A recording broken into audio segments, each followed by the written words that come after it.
సాయితో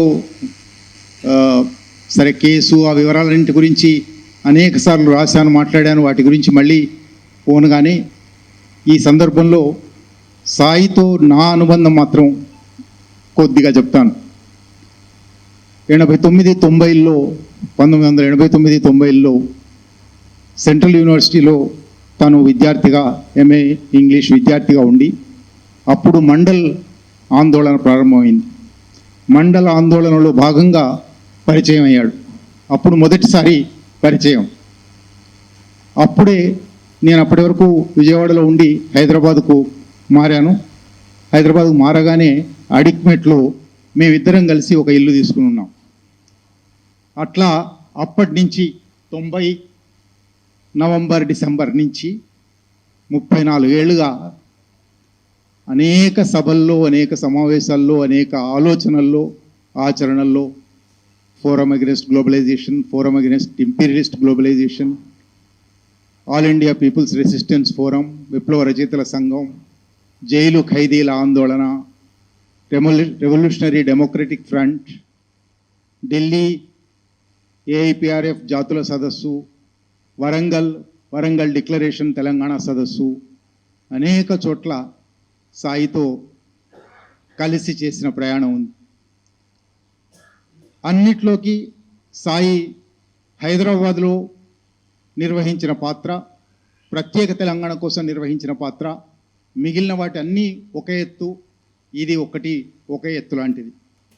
హైదరాబాద్లో మీ అందరికీ తెలుసు, ఈ సందర్భంగా తప్పనిసరిగా గుర్తు చేసుకోవలసింది సాయి, భవానీ, బుజ్జి ముగ్గురు పిల్లలను అమ్మ సాయిని ఎక్కువగా ప్రేమించేది, ఎక్కువగా చూసేది. ఎందుకంటే అంగవైకల్యంతో ఉన్నాడు అని. ఆ అంగవైకల్యం నిజానికి తనకెప్పుడు ఫీల్ కాలేదు.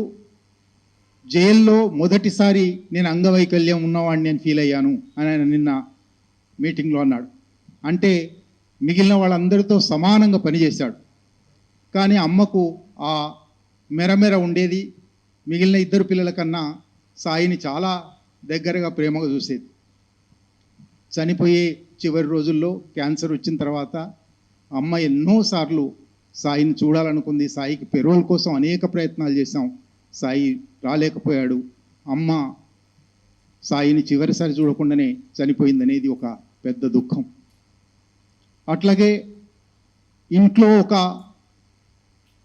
విప్లవోద్యమానికి తన ప్రాణాలు త్యాగం చేసిన భవానీ ఆదర్శాలతోనే లోపలికి పోయింది. సాయి ఆదర్శాలతోనే నిజానికి అమలాపురంలో పుట్టి పెరిగిన కోస్తా, ఇక్కడి తెలంగాణ పరిభాషలో చెప్పాలంటే ఈ ప్రాంతం వాళ్ళు కానీ బయటి ప్రాంతం వాళ్ళు అనిపించే భవానీ నల్గొండ జిల్లా విప్లవోద్యమంలో ఎంత లోతుగా పనిచేసిందంటే చిట్ట చివరికి 2000లో బూటకపు ఎన్కౌంటర్లో చనిపోయిన తర్వాత ఇక్కడికి తీసుకొచ్చి మనందరికీ ఇక్కడ ఉన్న వాళ్ళలో చాలామందికి తెలుసు. అంటే సాయి ఒక రకంగా హైదరాబాద్ నేలలో, గాలిలో, మట్టిలో, నీళ్లలో కలిసిపోయి ఉన్నాడు. తిరిగి మళ్ళీ హైదరాబాదుకు స్వాగతం. హైదరాబాద్ వచ్చినందుకు చాలా చాలా సంతోషంగా ఉంది. వస్తాడా అని అనుకున్నాం. సూర్యకాంత్ షిండే తీర్పు వచ్చినప్పుడు ఆ తీర్పు మీద వీక్షణంలో పెద్ద వ్యాసం, ఒక 950 పేజీల తీర్పు. అది మీరు ఆ తీర్పు చదివితే ఆశ్చర్యం వేస్తుంది. ఆ తీర్పులో ఉన్న ఇంగ్లీషు సూర్యకాంత్ షిండేకు రాదు.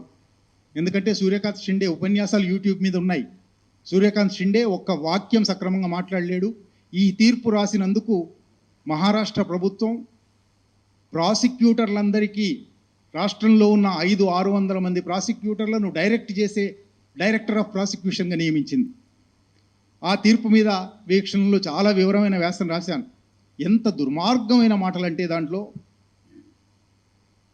ఇంతకన్నా ఎక్కువ శిక్ష వేయాలని నాకు అనిపిస్తూ ఉంది, కానీ చట్టం నా చేతులు కట్టివేస్తుంది, అందువల్ల యావజ్జీవ శిక్ష వేస్తున్నాను రాశాడు.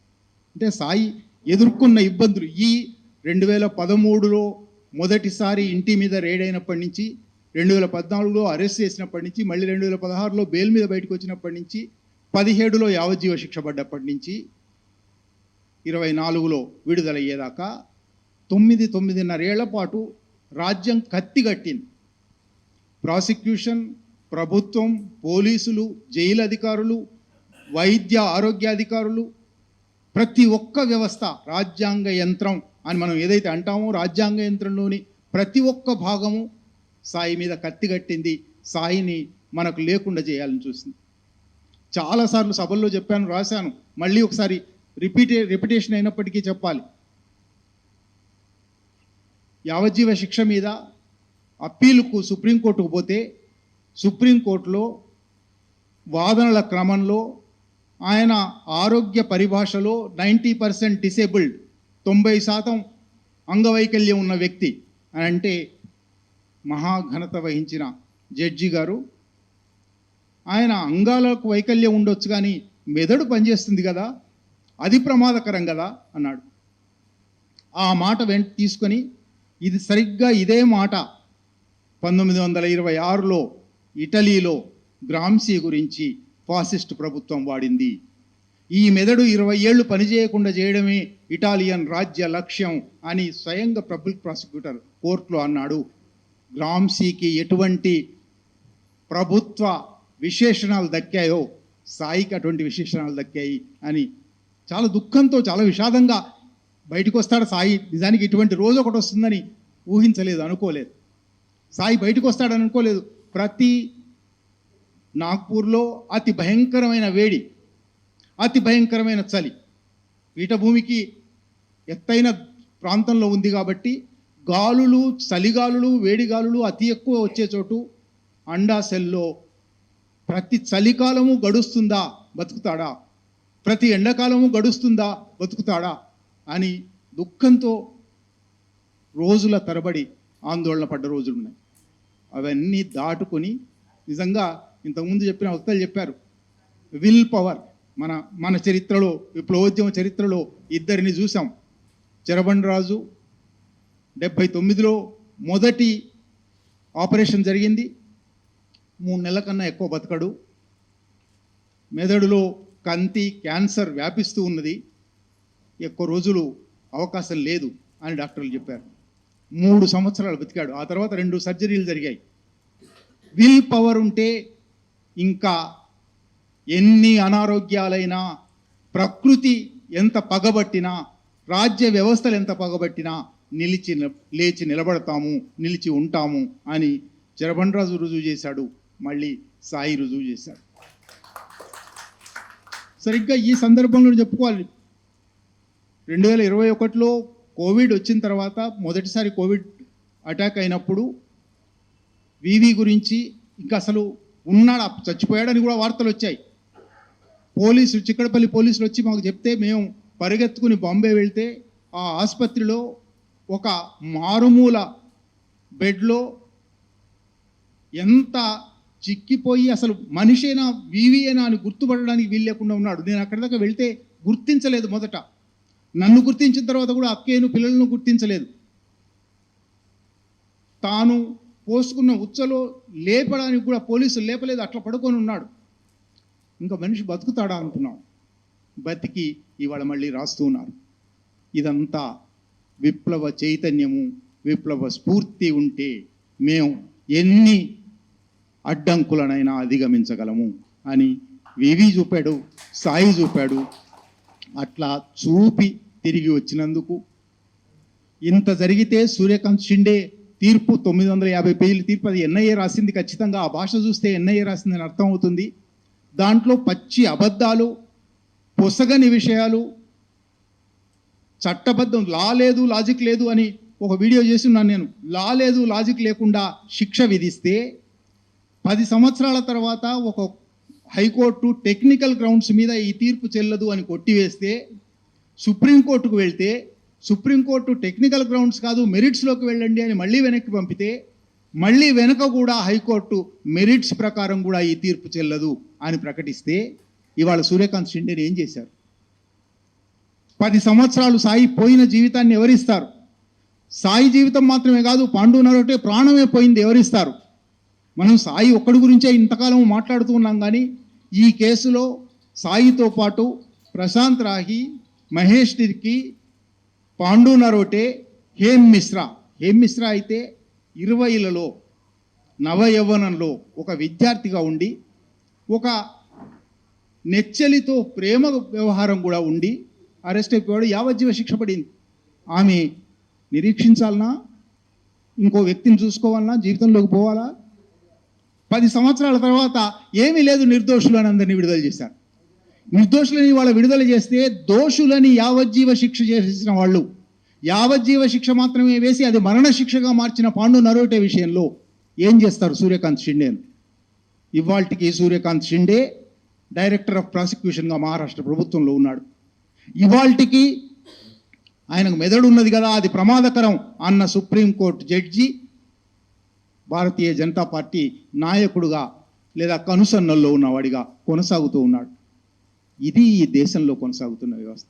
ఇది కేవలం సాయికి ఒక్కడికి జరిగింది కాదు. సాయి మొన్న ప్రెస్ మీట్లో చెప్పాడు, ఇది నా ఒక్కడి వ్యవహారం కాదు, ఆదివాసులకు ఎటువంటి పరిస్థితి జరుగుతుందో చూడండి, జైళ్లలో ఎటువంటి పరిస్థితి ఉందో చూడండి. ప్రధానంగా ఈ దేశంలో ఆదివాసుల మీద, దళితుల మీద, మహిళల మీద, జైళ్లలో బంధించబడ్డ వాళ్ళ మీద, జైళ్లలో ఇవాళ 6 లక్షల మంది జైల్లో ఉంటే 5,25,000 మంది విచారణలో ఉన్న ఖైదీలు, నేరం చేసిన ఖైదీలు కాదు, నేరం రుజువైన ఖైదీలు కాదు. యూఏపీఏ అనే ఒక దుర్మార్గమైన చట్టం వల్ల బెయిల్ కూడా ఇవ్వడానికి వీలు లేకుండా దశాబ్దాల తరబడి జైల్లో ఉంటున్న వాళ్ళు ఉన్నారు.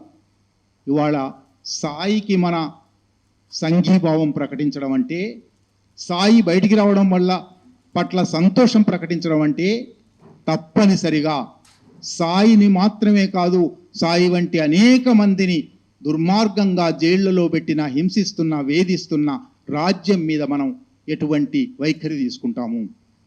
ఈ రాజ్య దుర్మార్గాన్ని, ఈ రాజ్య నిర్బంధాన్ని ఖండిస్తామా లేదా? మనం వీలైన పద్ధతిలో ప్రతి ఒక్కరూ అన్ని రకాలుగా ఏదో ఒక సాయుధ పోరాటం చేయాలని నేను చెప్పడం లేదు. సాయుధ పోరాటం తప్ప ఇంకొక మార్గం లేదు అనుకునే వాళ్ళు ఉండొచ్చు. కాదు, ఈ వ్యవస్థలోనే మార్గాలు ఉన్నాయి, అడుగగలము, ప్రశ్నించగలము అనుకున్న వాళ్ళు ఉండొచ్చు.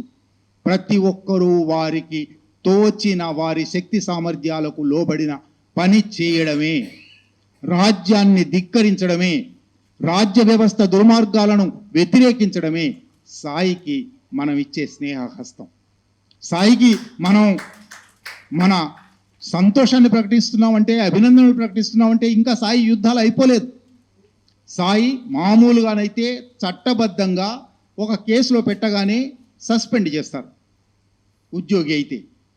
సస్పెన్షన్ అలవెన్స్ ఇస్తారు. అది పూర్తి జీతం కాదు, బేసిక్లో సగం ఎంతో ఉంటుంది, అతి తక్కువ జీతం అయినా సరే వస్తుంది. కేసు కనుక కొట్టుడు పోతే సస్పెన్షన్ రద్దు చేసి పాత ఎరియర్స్ అన్నీ కూడా కట్టించి ఉద్యోగంలోకి వెంటనే రీఇన్స్టేట్ చేయాలి. ఇది మామూలు పద్ధతి. దీనికి ఎవరు కోర్టుకు పోనక్కర్లేదు, అడగనక్కర్లేదు. సాయిని సస్పెండ్ చేశారు. సస్పెండ్ చేసి ఎక్కువ కాలం గడవక ముందే వాళ్ళ క్వార్టర్స్లో నుంచి వసంతను, మంజీరను బలవంతంగా బయటికి తోశారు. వాళ్ళు బయట తలదాచుకోవాల్సి వచ్చింది. కొన్నాళ్లకే సస్పెన్షన్ను డిస్మిసల్గా మార్చారు. డిస్మిసల్గా మార్చే అధికారమే లేదు వాళ్ళకు. డిస్మిసల్గా ఎప్పుడు మార్చాలి? ఆ పద్ధతే లేకుండా డిస్మిసల్గా మార్చారు.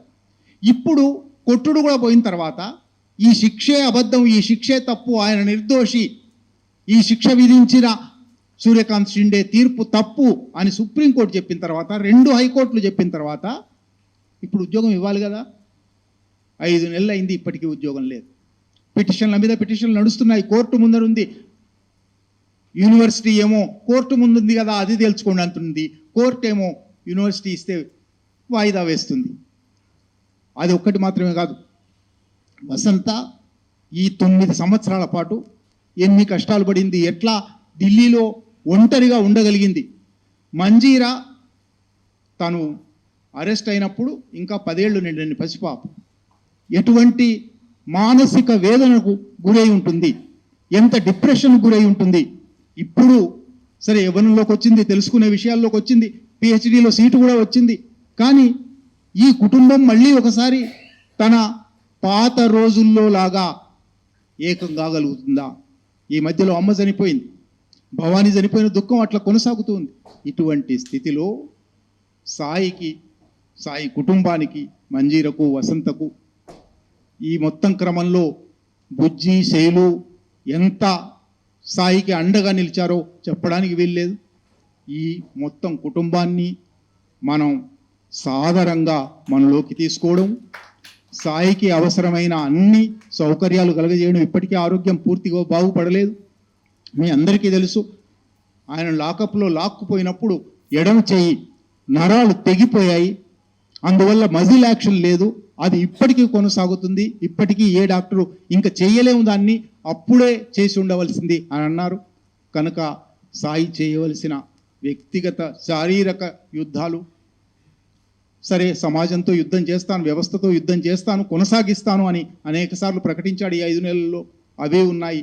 వాటన్నిటిలోనూ సాయితో పాటు ఉండడమే, సాయిని బలపరచడమే, సాయిని ఇంతకుముందు చెప్పిన వక్తలు చెప్పినట్టుగా ఒక ఆదర్శంగా గ్రహించడమే మనం ఇవాళ చేయవలసిన పని.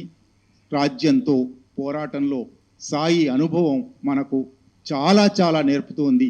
తెలుగు సమాజానికి, భారత సమాజానికి చాలా నేర్పుతుంది. అవి మనం నేర్చుకోవడం ఇవాళ సాయికి మన అభినందనల్లో భాగమే అని చెప్తూ, సాయిని మళ్ళీ ఒకసారి ప్రజా ఉద్యమాల్లోకి సాదరంగా ఆహ్వానిస్తూ నాకు ఈ అవకాశం ఇచ్చిన మీ కృతజ్ఞత.